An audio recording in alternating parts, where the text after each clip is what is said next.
Hey guys, welcome back to another YouTube video. And today we're going to talk about how strong is King Mickey. So this is going to be a new series. I'm going to be talking about each character and how strong they are in the Kingdom Hearts franchise.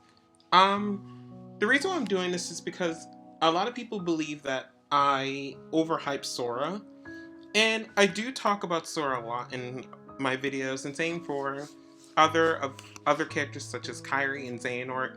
So I'm making this video to appreciate the other side characters or other main characters in the Kingdom Hearts franchise. So, let's start with King Mickey. Well, King Mickey is, I would say, one of the stronger Keyblade wielders in the Kingdom Hearts franchise due to the fact of his massive potential that he has shown in each game series, if you want to explain it with the side games and all the other stuff. But the thing here with Mickey is that he's very unpredictable with his fighting style because we've never actually got a clear view of how good King Mickey is in combat when it comes to his playstyle, because we've never really gotten any chance to play him except for in Kingdom Hearts 2 and in Kingdom Hearts 3 and in Remind and in Melody of Memory. I can bet you that King Mickey has increased his power and potential in the franchise. Another thing here is that King Mickey does hold a Kingdom Key, which is interesting. But the thing here is that also King Mickey has his own Keyblade. I don't think that they have it anywhere here. But the thing here is that King Mickey... Oh, here it is. The thing here is that King Mickey has a lot of also advantages for his height, his tiny body. And because of that, he's a lot lighter in combat and is a lot more impressive when it comes to his physical feats in fighting stronger opponents. But first, let's talk about the main thing that King Mickey is able to use, which is Ultima. It shows that Mickey's magical prowess is actually very high in the Kingdom Hearts franchise, and it actually gives me a lot of hope that in the future, King Mickey might be able to use Ultima again against any of the other enemies, such as the Four Towers and the Master of Masters in battle. Also, King Mickey has let me stop saying really. King Mickey also has a very impressive feat in intelligence when it comes to the enemies that he fights. In Kingdom Hearts 3, he was able to hold his own against Luxord, Larxene, and Marluxia. Now, Xemnas was just watching, but the thing is that if Xemnas joined in, I don't know how that fight would have gone. It makes me pretty nervous. But Mickey was actually dodging many of the attacks and was not out of breath either. He was actually very serious. Now, he did get caught by Luxord's card, but that's because he doesn't know how Luxord fights, and it probably was something he got caught off guard with. So there's something I really can't pin against Mickey unless we were doing a death battle. Mickey was also smart enough to understand how to shut the door of darkness, because the thing here is that in KH1, the world was literally going to be obliterated and destroyed by Ansem because of his entire plan and goal. If it wasn't for Mickey, Sora, and Riku working together, everything would have collapsed and fallen apart.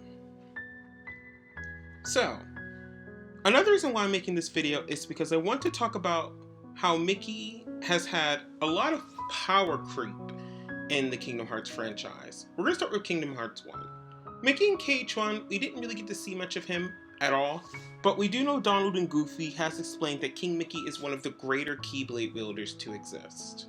So that's all I can really say about him much in KH1. Also, he did help shut the door of darkness, so I give him that too. Now 358, we could talk about him in that game, and we can also talk about him in Kingdom Hearts 2, and we can also talk about him in Chain of Memories. We'll talk about Chain of Memories first. In Chain of Memories, he was helping Riku stop Ansem from entering his heart, which is a very impressive feat. Stopping Ansem from taking over Riku is very impressive in my opinion. It actually makes Mickey have more value than he's ever had, because his light was strong enough to repel Ansem from taking over Riku's body. Now, Mickey did say he couldn't do it forever, but it was long enough, but he was able to do it long enough to help Riku survive. Another thing here is that I do enjoy his relationship with Riku. It's actually pretty cool how him and Riku are so close. But another thing here is that I do like Mickey's independence when it comes to trying to save the world. Him putting on an organization jacket to help Riku and Ansem the Wise to stop Organization 13 was actually, should I say, impressive. It was actually awesome to see that Mickey would actually go undercover to go behind the lines of the enemy and be straight and caught fire. Also, Mickey is very bold and courageous because he chased in to fight Xemnas in KH2 to try to stop him, which is a very bold move. Now, I don't think that Mickey can beat Xemnas in a fight, but I do think he would give Xemnas an issue if Mickey used both his Keyblades or used his full potential. We don't know how strong Mickey is when it comes to most of his potential in many of the other games, because he's not really shown that much in many of the other games. He doesn't really do much. In BBS, he does a lot, though. Mickey's very impressive in that game as well because of how much he knows and how much he remembers of what Master Xehanort did without getting caught up in too much of the issues, which is pretty cool as well. Mickey has a lot of potential also when it comes to his his prowess of being a king. He's a pretty good leader. He wasn't really the best with Aqua when it was that decision of just leaving her in the realm of darkness. So there was pretty bad, but the rest of the stuff that he's accomplished was pretty impressive, especially in Kingdom Hearts DDD, Dream Drop Distance. Him being able to use Stopsa to stop all the organization from coming through for a certain amount of time is a pretty high feat, being able to stop them from coming through. He did get bodied by Young Xehanort just plucking him away, but Riku was the one to fight and try to take care of that. Another thing about King Mickey is that in Kingdom Hearts 3, like I said, he's able to handle himself against three of, I would say, some of the stronger members in the organization. Actually, all the members in the organization are the stronger members, so I really can't even qualify the difference between them. So we'll just leave that alone. Also, King Mickey is able to see when someone's using the power of waking, which is a huge feat, because not anyone's able to do that. The only ones that actually noticed Sora was doing that would have only been 3 people, who were, well, 4 if you count Chirithy, but the other 3 would be Mickey, Young Xehanort, and Master Xehanort. For Mickey to have eyes to be able to see one using the power of waking is huge. That means Mickey's able to see a heart, just a heart as itself, which it takes a long time to master something like that, so that's pretty cool that Mickey's able to do that. Mickey Mouse, Mr. Clubhouse himself. So, another reason why Mickey deserves this video is because of in Remind. Now, in Remind, Mickey's feats were shown at their max potential, but once everything started to fall apart with him being pushed by the 13 replicas, I think that was his strongest feat that he's ever shown when he was getting help from Sora. Him creating a reflect barrier with Aqua was pretty impressive, in my opinion. I should stop saying impressive. I should probably write some words to say instead of impressive all the time. It was pretty significant. There we go.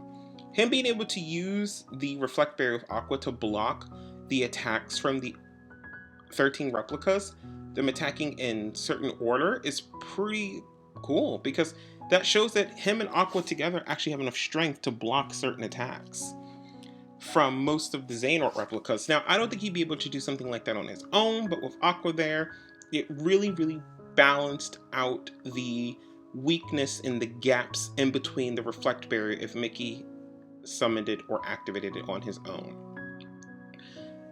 Also, him using the light that Sora gave him to save all of the other members, a part of the Guardians of Light, was pretty awesome. Him being able to balance out his power that he was given from Sora to save most of the others was really cool. And seeing Mickey, pass out and fall, and Sora catching him was also really heartwarming, because it shows that Mickey really put all of his effort into that fight. I don't think Mickey's stronger than Sora, and if it wasn't for Sora, he probably wouldn't have been able to do that, but it doesn't matter because it shows how powerful Mickey really is in the Kingdom Hearts franchise.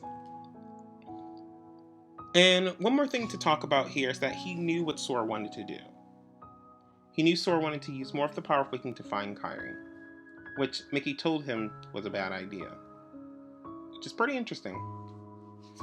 So I'm probably going to make another video on Mickey here about him getting his own game, which is pretty interesting in my opinion. Mickey getting his own game. I want to see how that will go. I don't think it will sell bad, definitely not, but Mickey going to Scala ad Caelum to go and get information about the foretellers is very interesting to me. And I think that's going to be a really, really good game. Mickey has a pretty good noggin in there. Him and Riku were able to figure out most of the stuff about Terranort, so that was pretty interesting. So maybe he might be able to figure out most of the important things. He could come back to Master Yin Sid and tell the others as well. So I give Mickey the benefit of the doubt. I think he has a lot of potential to help the franchise move forward and make the games even more and he would have more of an impact on the future games to make them more interesting to play. But the thing here is that we'll see how far King Mickey goes in the Kingdom Hearts franchise and how much potential he really has to help stop the next big bads, who are the Foretellers and the Master of Masters, and also anything that's a part of Yuzora's little issues going on with him. Also made this video because one of the people that commented on my video said that they believe that Mickey is stronger than Sora. I don't believe King Mickey was stronger than Sora, and I don't think he ever will be. But I don't want Mickey to ever be downplayed in the Kingdom Hearts franchise. He's actually really powerful and really strong and really courageous.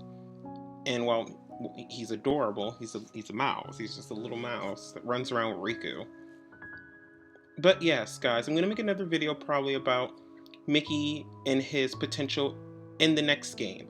If Yin Sid is confident enough to send Mickey alone to go to Scala ad Caelum, that shows that Yin Sid believes that Mickey is strong enough to handle himself in battle against any of the enemies that he might get caught up with or escape any dangers. But that's it for this video, guys. Please like and subscribe if you liked the video. If you have any ideas that will help make my videos any better, please leave it down in the comments below. Thank you all for watching, and I will catch you all next time.